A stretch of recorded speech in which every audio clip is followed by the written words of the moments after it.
Hey all welcome to aari craft waves. ఈ వీడియోలో నేను ఒక చిన్న ప్లాంట్ హోల్డర్ అయితే తయారు చేసిన. సో దాన్ని ఎలా చేయాలి, ఏ మిస్టేక్స్ చేశాను, మీరు నాకన్నా పర్ఫెక్ట్గా ఎలా చేయాలి సింపుల్ అండ్ ఈజీ మెథడ్లో చెప్తా. సో ఫస్ట్ ప్లాస్టిక్ కంటైనర్ అయితే తీసుకోవాలి అండ్ ఆయిల్ అయితే అప్లై చేయాలి.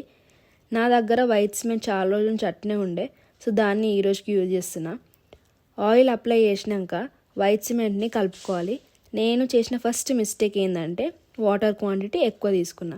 యాక్చువల్గా మెజర్ చేసి తీసుకోవాలి. సో మీరు ఈ మిస్టేక్ అయితే చేయకండి. పర్ఫెక్ట్ మెజర్మెంట్తో తీసుకొని మరీ వాటరీగా ఉండకుండా మంచిగా కలుపుకోవాలి. వాటర్ క్వాంటిటీ ఎక్కువ తీసుకుంటే ఏమవుతుందంటే తొందరగా డ్రై అవ్వదు అండ్ చాలా టైం తీసుకుంటుంది డ్రై కానికి. సో ఇలా మీరు మిస్టేక్స్ చేయకుండా నేను చేసిన మిస్టేక్స్ అయితే షేర్ చేసుకుంటున్నా. సో ఇలా కలుపుకున్నాక మొత్తం మిక్స్చర్ని కంటైనర్లో వేసుకొని మంచిగా ట్యాప్ చేసుకోవాలి. ఇక్కడ మీరు చూడవచ్చు చాలా లంప్స్ ఉండిపోయినాయి అందులో. సో ఇది నా సెకండ్ మిస్టేక్. లంప్స్ లేకుండా కలుపుకోవాలి మొత్తం మిక్స్చర్ని. సో మీరు ఈ మిస్టేక్ అయితే చేయకండి. సో యాక్చువల్గా ఇది ఫస్ట్ టైం ట్రై చేస్తున్నా ఇట్లా సిమెంట్ తోటి. సో అందుకే ఇన్ని మిస్టేక్స్ వచ్చినాయి. సో నాలాగా ఫస్ట్ టైం ట్రై చేసిన వాళ్ళకి ఈ మిస్టేక్స్ కాకుండా చూసుకుంటారని చెప్పి షేర్ చేసుకుంటున్నా. సో నెక్స్ట్ ఇట్లా 4 వుడెన్ స్టిక్స్ అయితే తీసుకున్నా.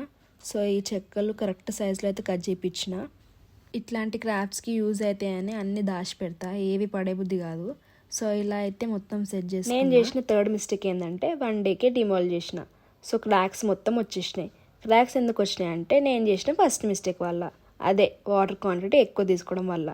అలా అని చెప్పి ఇంత కష్టపడినాక గివ్ అప్ అయితే తీయలేను కదా. సో ఎట్నో అట్లా సెట్ చేసి మళ్ళీ ఒక 1 డేకి డ్రైకి పెట్టేసిన. సో నెక్స్ట్ డేకి కంప్లీట్గా పర్ఫెక్ట్గా డ్రై అయిపోయింది. సో కలర్స్ వేద్దాం అనుకున్నా. సో పింక్ కలర్ పైన అండ్ కింద వుడెన్ స్టిక్స్కి బ్రౌన్ వేద్దాం అనుకున్నా.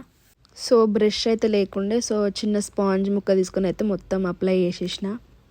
సింపుల్ కూడా బాగానే ఉంటుంది, కానీ ఇలా కలర్స్ వేస్తే బాగుంటాయి అనుకున్నా, కానీ బాగానే ఉంది కొంచెం. సో ఇది మన ఫైనల్ అవుట్పుట్. ఎలా వచ్చిందో కమెంట్ చేయండి అండ్ ఈ వీడియో మీకు నచ్చితే లైక్, షేర్ అండ్ సబ్స్క్రైబ్.